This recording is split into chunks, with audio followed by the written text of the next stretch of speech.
ಯೂಟ್ಯೂಬ್ನಲ್ಲಿ ದುಡ್ಡು ಮಾಡಬೇಕಾ? ಹಾಗಿದ್ರೆ ಫಸ್ಟ್ ನನ್ನ ಚಾನಲನ್ನು ಸಬ್ಸ್ಕ್ರೈಬ್ ಮಾಡಿರಿ. ಈ ಚಾನಲಿಂದ ನಿಮಗೆಲ್ಲ ಇನ್ಫಾರ್ಮೇಟಿವ್ ವೀಡಿಯೋಸ್ ಸಿಗ್ತಾವೆ. ಆ ವೀಡಿಯೋಸನ್ನು ನೀವು ನೋಡ್ತಾ ನಿಮ್ಮ ಚಾನಲನ್ನು ನೀವು ಗ್ರೋ ಮಾಡಿ ದುಡ್ಡನ್ನು ಅರ್ನ್ ಮಾಡ್ಬೋದು. ಸೊ ಫಸ್ಟ್ ಸಬ್ಸ್ಕ್ರೈಬ್ ಮಾಡಿ.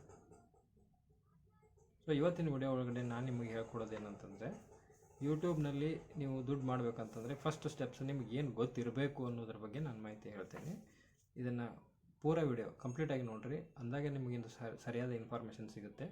ಎಲ್ಲಾದರೂ ಸ್ಕಿಪ್ ಮಾಡಿದ್ರಿ ಅಂತಂದರೆ ಒಂದಿಷ್ಟು ಏನಂತಂದರೆ ಇಂಪಾರ್ಟೆಂಟ್ ಇನ್ಫಾರ್ಮೇಷನ್ ಮಿಸ್ ಆಯಿತು ಅಂತಂದರೆ ಮತ್ತು ಏನು ಮಾಡಬೇಕಾಗುತ್ತೆ, ನಾವು ವಿಡಿಯೋನ ಅಗೇನ್ ಆ್ಯಂಡ್ ಅಗೇನ್ ಇದನ್ನು ಮತ್ತೆ ಪದೇ ನಾವು ನೋಡಲೇಬೇಕಾಗುತ್ತೆ.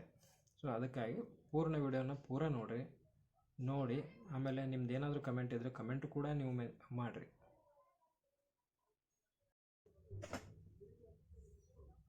ಹಾಯ್ ಸ್ನೇಹಿತರೆ, ಸೊ ಇವತ್ತಿನ ವಿಡಿಯೋ ಒಳಗಡೆ ನಾವೇನು ನೋಡೋಣ ಅಂತಂದರೆ, ಈಗ ನಾವು ದುಡ್ಡು ಮಾಡಬೇಕು ಅಥವಾ ರೊಕ್ಕ ದುಡಿಬೇಕಂತೇಳಿ ನಾವು ಭಾಳ ಆಸೆ ಪಡ್ತೇವೆ. ಬಟ್ ರೊಕ್ಕ ದುಡಿಯೋಕೆ ಏನು ಮಾಡ್ಬೇಕಂತೇಳಿ ನಮಗೆ ಐಡಿಯಾ ಸಿಗ್ಲಾರ್ದಾಗ ನಾವೇನು ಮಾಡ್ತೀವಿ, ನಂಬರ್ ಆಫ್ ಆಪ್ಷನ್ಸನ್ನು ಗೂಗಲ್ ಒಳಗಡೆ ಹೋಗಿ ಸರ್ಚ್ ಮಾಡ್ತೀವಿ.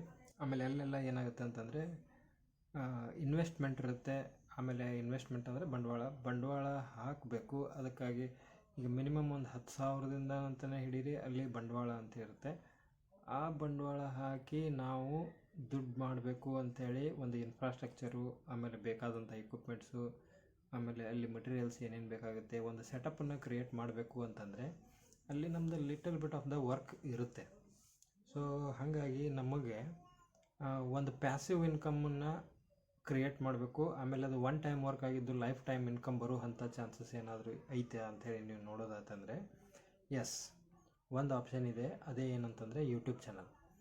ಏನಿದೆ ಯೂಟ್ಯೂಬ್ ಚಾನಲ್ ಅಂತಂದರೆ, ಈಗ ನೀವು ಆನ್ಲೈನ್ಗಳಲ್ಲಿ ಎಲ್ಲ ವಿಡಿಯೋ ನೋಡ್ತೀರಿ. ಆ ವಿಡಿಯೋ ನೀವು ಹಾಕಿದ ವಿಡಿಯೋನ ಬೇರೆದವ್ರು ನೋಡೋದಕ್ಕೆ, ಆಮೇಲೆ ಎಷ್ಟು ಗಂಟೆವರೆಗೂ ಆ ವಿಡಿಯೋನ ನೋಡ್ತಾರೆ ಅನ್ನೋದರ ಮೇಲೆ ನಿಮಗೆ ಯೂಟ್ಯೂಬ್ ಕಂಪ್ನಿಯಿಂದ ಅಂದರೆ ಅವರು ನಿಮಗೆ ಪೇಮೆಂಟ್ ಮಾಡ್ತಾರೆ.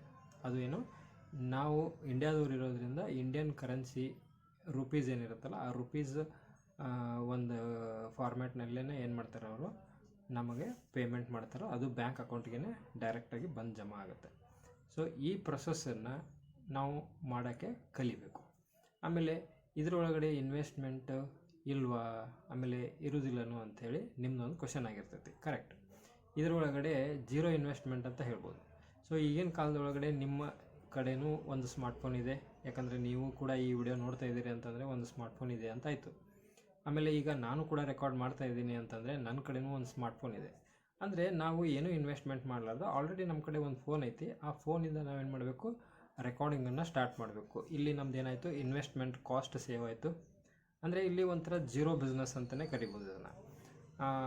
ಆಮೇಲೆ ಸೆಕೆಂಡ್ ಥಿಂಗ್ ಏನಪ್ಪ ಅಂತಂದರೆ, ಒಂದು ಮೈಕ್ ಬೇಕು. ಮೈಕನ್ನು ಒಂದು ಜಾಸ್ತಿ ಇನ್ವೆಸ್ಟ್ಮೆಂಟ್ ಮಾಡಲಾರ್ದ ಒಂದು ಕಡಿಮೆ ಇನ್ವೆಸ್ಟ್ಮೆಂಟ್ ಒಳಗಡೆ ಸರಿಯಾದ ಕ್ವಾಲಿಟಿ ಇರ್ತಕ್ಕಂಥ ಒಂದು ಮೈಕನ್ನು ನೀವು ಪರ್ಚೇಸ್ ಮಾಡಬೇಕು. ನಾನು ಡಿಸ್ಕ್ರಿಪ್ಷನ್ ಒಳಗಡೆ ನಾನು ಒಂದು ಲಿಂಕನ್ನು ಹಾಕಿರ್ತೀನಿ, ನೀವು ಅದನ್ನು ಕೂಡ ಬೈ ಮಾಡ್ಬೋದು. ಗ್ರೀನ್ಯಾರೋ ಕಂಪ್ನಿದು ಒಂದು ಒಳ್ಳೆಯ ಮೈಕು, ಈಗ ನಾನು ಕೂಡ ಅದನ್ನು ಯೂಸ್ ಮಾಡ್ತಾಯಿದ್ದೀನಿ. ಸೊ ಆ ಲಿಂಕ್ ಮೇಲೆ ಕ್ಲಿಕ್ ಮಾಡಿ ನೀವು ನಿಮಗೆ ಬೇಕಾದಂಥ ಮೈಕನ್ನು ನೀವು ಪರ್ಚೇಸ್ ಮಾಡ್ಬೋದು. ಆಮೇಲೆ ವಿದಿನ್ ಏನಪ್ಪ ಅಂತಂದರೆ 1,000 ರುಪೀಸ್ ಒಳಗಡೆ ನೀವು ಮೈಕ್ ಪರ್ಚೇಸ್ ಮಾಡ್ತೀನಿ ಅಂತಂದರೆ ಬೋಯಾ M1 ಕಂಪ್ನಿ ಮೈಕ್ ಬರುತ್ತೆ. ಅದನ್ನು ಕೂಡ ನಾನು ಡಿಸ್ಕ್ರಿಪ್ಷನ್ ಒಳಗಡೆ ಹಾಕಿರ್ತೀನಿ, ನೀವು ಅದನ್ನು ಕ್ಲಿಕ್ ಮಾಡಿ ಪರ್ಚೇಸ್ ಮಾಡಿರಿ. ಯಾಕಂದರೆ ಆ ಮೈಕು ಏನಂತಂದರೆ ವಿತ್ ವೈರ್ ಇರುತ್ತೆ. ಸೊ ಅದು ನಿಮಗೆ ಒಂದು ವಿಡಿಯೋ ಶೂಟ್ ಮಾಡೋಕ್ಕೆ, ಆಮೇಲೆ ವಾಯ್ಸ್ ಕ್ಲಾರಿಟಿ ಒಳಗಡೆ ಕ್ಲಿಯರಾಗಿ ನಿಮ್ಮ ಧ್ವನಿಯನ್ನು ಕರೆಕ್ಟಾಗಿ ಅದು ರೆಕಾರ್ಡ್ ಮಾಡಿಕೊಂಡು, ಆಮೇಲೆ ನಿಮಗೆ ಪ್ರೆಸೆಂಟ್ ವಿಡಿಯೋ ಡೆವಲಪ್ಮೆಂಟಿಗೆ ಅದು ಭಾಳ ಹೆಲ್ಪ್ ಮಾಡುತ್ತೆ. ಸೊ ಇದು ಒಂದು ಆಪ್ಷನ್ನು. ಆಮೇಲೆ ನೆಕ್ಸ್ಟ್ ಏನು ಬೇಕಪ್ಪ ಅಂತಂದರೆ, ಈ ಒಂದು ವಿಡಿಯೋ ಮಾಡಬೇಕಂತಂದರೆ ಫಸ್ಟ್ ನಿಮಗೆ ಕಂಟೆಂಟ್ ಬೇಕು. ಆ ಕಂಟೆಂಟನ್ನು ನಾವು ಡಿಸೈನ್ ಮಾಡಬೇಕಂತಂದರೆ ಇದಕ್ಕೆ ಬೇಸಿಕ್ಕಾಗಿ ಫಸ್ಟ್ ನಮಗೆ ಟಾಪಿಕ್ ಬೇಕು. ಅದನ್ನೇ ನಾವು ನಿಶ್ ಅಂತ ಕರಿತೀವಿ ಅಥವಾ ಒಂದು ಸಬ್ಜೆಕ್ಟ್ ಅಂತ ಕರಿತೀವಿ. ಅಂದರೆ ನಾನು ಎದ್ರ ಮೇಲೆ ವಿಡಿಯೋ ಮಾಡ್ತಾಯಿದ್ದೀನಿ, ಆಮೇಲೆ ನಾನು ಹೋಗಬೇಕಂತ ಸೆಲೆಕ್ಟ್ ಮಾಡುವಂಥ ವೇ ಯಾವುದು, ಇದನ್ನು ನಾವು ಫಸ್ಟ್ ಸೆಲೆಕ್ಟ್ ಮಾಡಿಕೊಂಡ್ರೆ ನೆಕ್ಸ್ಟ್ ನಾವೇನು ಮಾಡ್ಬೋದು, ಅದರ ಮೇಲೆ ವರ್ಕ್ ಮಾಡೋಕ್ಕೆ ಸ್ಟಾರ್ಟ್ ಮಾಡ್ಬೋದು. ಸೊ ವರ್ಕ್ ಮಾಡುವಾಗ ನಿಮ್ಗೆ ಹೋಗ್ತಾ ಎಲ್ಲ ಗೊತ್ತಾಗುತ್ತೆ. ಏನಾದರೂ ತಿಳಿದಿಲ್ಲ ಅಂತಂದರೆ ನೀವೇನು ಮಾಡಿ, ನನಗೆ ಕಮೆಂಟ್ ಮಾಡಿರಿ. ನಾನು ಅದಕ್ಕೆ ಸಂಬಂಧಪಟ್ಟಂಗೆ ಆ ವಿಡಿಯೋನ ಮಾಡಿ ನಿಮಗೆ ಎಲ್ಲ ಡೀಟೇಲ್ಸ್, ಆಮೇಲೆ ಎಲ್ಲ ಇನ್ಫಾರ್ಮೇಷನನ್ನು ನೀಟಾಗಿ ಸ್ಟೆಪ್ ಬೈ ಸ್ಟೆಪ್ ಇನ್ಫಾರ್ಮೇಷನನ್ನು ನಾನು ನಿಮಗೆ ಪ್ರೆಸೆಂಟ್ ಮಾಡ್ತೀನಂತೆ. ಆ ಥರ ನೀವು ಫಾಲೋ ಮಾಡಿಕೊಂಡು ನಿಮ್ಮ ಯೂಟ್ಯೂಬ್ ಚಾನಲನ್ನು ಕ್ರಿಯೇಟ್ ಮಾಡಿ ನಿಮ್ಮ ಯೂಟ್ಯೂಬ್ ಚಾನಲನ್ನು ಗ್ರೋ ಕೂಡ ಮಾಡ್ಬೋದು. ಆಮೇಲೆ ಒಂದಿಷ್ಟು ಜನ ಏನು ಮಾಡಿರ್ತೀರಿ, ಯೂಟ್ಯೂಬ್ ಚಾನಲ್ ಆಲ್ರೆಡಿ ಮಾಡಿರ್ತೀರಿ, ಬಟ್ ಆ ಯೂಟ್ಯೂಬ್ ಚಾನಲ್ ಒಳಗಡೆ ಏನಾಗ್ತಿರುತ್ತೆ, ನೀವು ವೀಡಿಯೋಸನ್ನು ಅಪ್ಲೋಡ್ ಮಾಡ್ತಾ ಇರ್ತೀರಿ, ಬಟ್ ಆ ವೀಡಿಯೋಸ್ ಒಳಗಡೆ ವ್ಯೂಸ್ ಬರ್ತಾಯಿಲ್ಲ.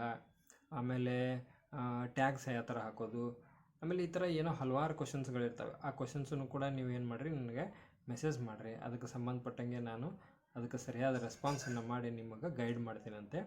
ಸೊ ಅಲ್ಟಿಮೇಟ್ಲಿ ಏನಪ್ಪ ಅಂತಂದರೆ, ಒಂದು ಯೂಟ್ಯೂಬ್ ಚಾನಲ್ ಕ್ರಿಯೇಟ್ ಆಗಬೇಕಾದ್ರೆ ಫಸ್ಟ್ ನಿಮಗೆ ಬೇಕಾಗಿರೋದು ಸಬ್ಜೆಕ್ಟ್.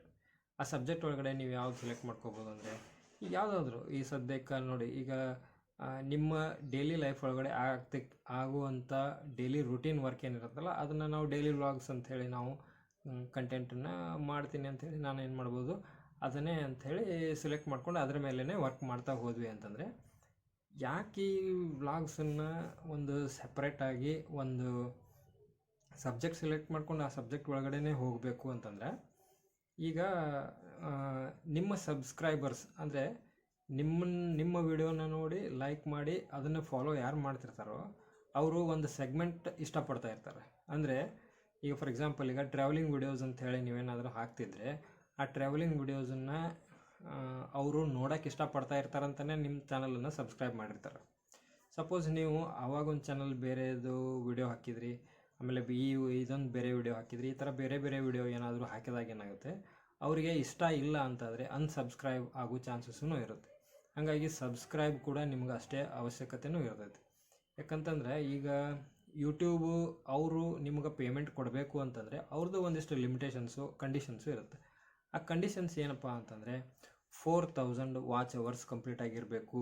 ಅಂದರೆ ನೀವು ಹಾಕಿರೋ ವಿಡಿಯೋನ ನಾಟ್ ಓನ್ಲಿ ಒಂದೇ ವಿಡಿಯೋ ಅಂತಲ್ಲ, ಎಷ್ಟೇ ವಿಡಿಯೋ ಹಾಕ್ರಿ ಎಲ್ಲ ವಿಡಿಯೋ ಕೂಡಿ ನಿಮ್ಮ ವಿಡಿಯೋಸ್ ಅಂದರೆ ನಿಮ್ಮ ಚಾನಲ್ ಒಳಗಡೆ views in terms of time ಒಳಗಡೆ ನೀವು ಕನ್ಸಿಡರ್ ಮಾಡಿದರೆ ಒಟ್ಟೇನಾಗಿರಬೇಕು, 4000 ಗಂಟೆ ಅಂದರೆ 4000 ವಾಚ್ ಅವರ್ಸ್ ಕಂಪ್ಲೀಟ್ ಆಗಿರಬೇಕು ಅನ್ನೋದು ಒಂದು ಕಂಡೀಷನ್ನು. ಆಮೇಲೆ ಎರಡನೇ ಕಂಡೀಷನ್ ಏನಪ್ಪ, 500 ಸಬ್ಸ್ಕ್ರೈಬರ್ಸು ಮತ್ತು 1000 ಸಬ್ಸ್ಕ್ರೈಬರ್ಸ್ ಅಂತಿರುತ್ತೆ. ಅಂದರೆ 1000 ಸಬ್ಸ್ಕ್ರೈಬರ್ಸ್ ಕಂಪ್ಲೀಟ್ ಆಗಿರಬೇಕು, 4000 ವಾಚ್ ಅವರ್ಸ್ ಕಂಪ್ಲೀಟ್ ಆಗಿರಬೇಕು. ಅಂದ್ರೇ ನೀವೇನು ಮಾಡ್ಬೋದು, ಮಾನಿಟೈಸೇಷನಿಗೆ ಅಪ್ಲೈ ಮಾಡಬಹುದು.